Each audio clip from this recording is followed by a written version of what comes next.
प्रधानमंत्री मोदी का लद्दाख जाकर भारत के सैनिकों से इस तरह मिलना चीन के सैनिकों के मनोबल को बहुत गहरी चोट पहुंचाएगा। चीन के लिए भी ये किसी बड़े झटके से कम नहीं और इससे सैनिकों की नाराजगी झेल रहे शी जिनपिंग की मुश्किलें और ज्यादा बढ़ जाएंगी।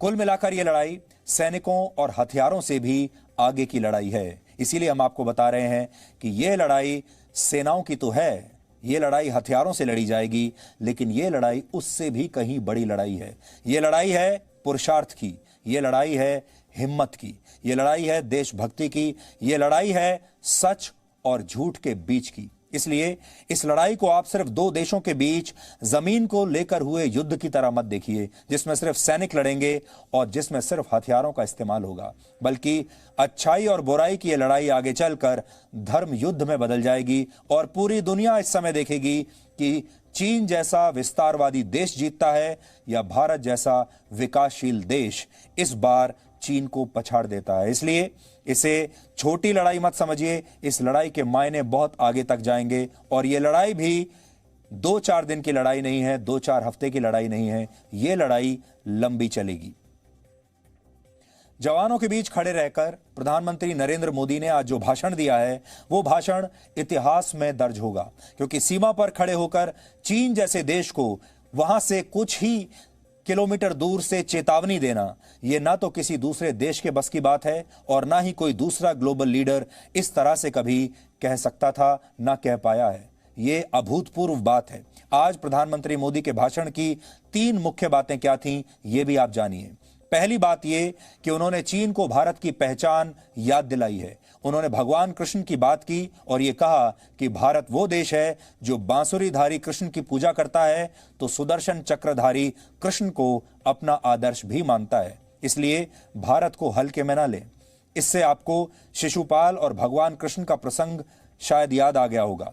कृष्ण ने वचन दिया था कि वो शिशुपाल के 100 अपराध माफ कर देंगे और इसके बाद ही उसे दंडित करेंगे। जब शिशुपाल 100 अपराधों की मर्यादा को लांघ गया तब भगवान कृष्ण ने सुदर्शन चक्र चलाकर उसका वध किया था और यह इशारा चीन के लिए है, क्योंकि हो सकता है कि चीन के 100 अपराध अब पूरे हो चुके हों।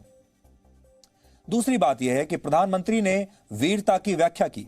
उन्होंने कहा कि शांति वीरता से ही आती है। निर्बल व्यक्ति कभी शांति की पहल नहीं कर सकता। इसका मतलब यह है कि दुश्मन को अपनी ताकत दिखाना बहुत आवश्यक होता है। यह दुनिया के लिए भी संदेश है कि चीन से डर कर नहीं लड़ा जा सकता, बल्कि चीन को एक्सपोज करना अब बहुत जरूरी हो गया है। तीसरी बड़ी बात यह कि प्रधानमंत्री ने चीन के विस्तारवाद को सीधी चुनौती दी है। उन्होंने कहा है कि यह विस्तारवाद का नहीं, विकासवाद का युग है और जो विस्तारवाद पर चलेंगे वो मिट जाएंगे या फिर पीछे हटने पर मजबूर होंगे। प्रधानमंत्री के करीब आधे घंटे के भाषण के कुछ महत्वपूर्ण अंश आज हम आपको दिखाना चाहते हैं। इन बातों से आपको समझ में आ जाएगा कि चीन के सामने भारत का निश्चय कितना दृढ़ है और आत्मविश्वास कितना मजबूत है।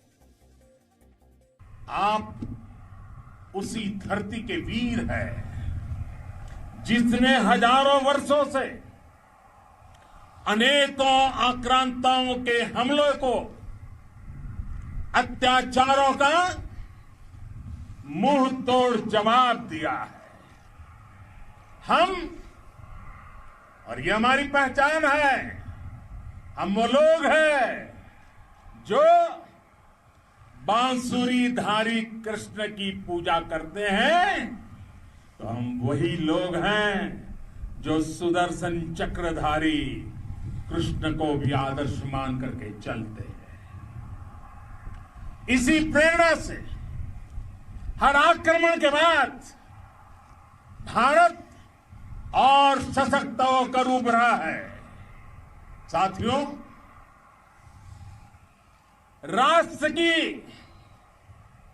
दुनिया की, मानवता की प्रगति के लिए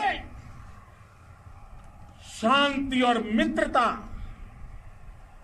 हर कोई स्वीकार करता है, हर कोई मानता है बहुत जरूरी है, लेकिन हम ये भी जानते हैं कि शांति निर्बल कभी नहीं ला सकता।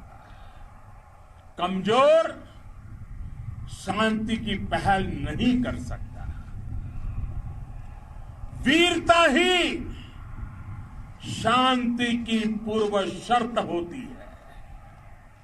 भारत आज जल, थल, नभ और अंतरिक्ष तक अगर अपनी ताकत बढ़ा रहा है तो उसके पीछे का लक्ष्य मानव कल्याण ही है। भारत आज आधुनिक अस्त्र शस्त्र का निर्माण कर रहा है। दुनिया के आधुनिक से आधुनिक तकनीक भारत की सेना के लिए ला रहे हैं, तो उसके पीछे की भावना भी यही है। भारत अगर आधुनिक इंफ्रास्ट्रक्चर का निर्माण तेजी से कर रहा है तो उसके पीछे का संदेश भी यही है। भगवान गौतम बुद्ध ने कहा है, साहस का संबंध प्रतिबद्धता से है, कन्विक्शन से है। साहस करुणा है, साहस कंपेशन है।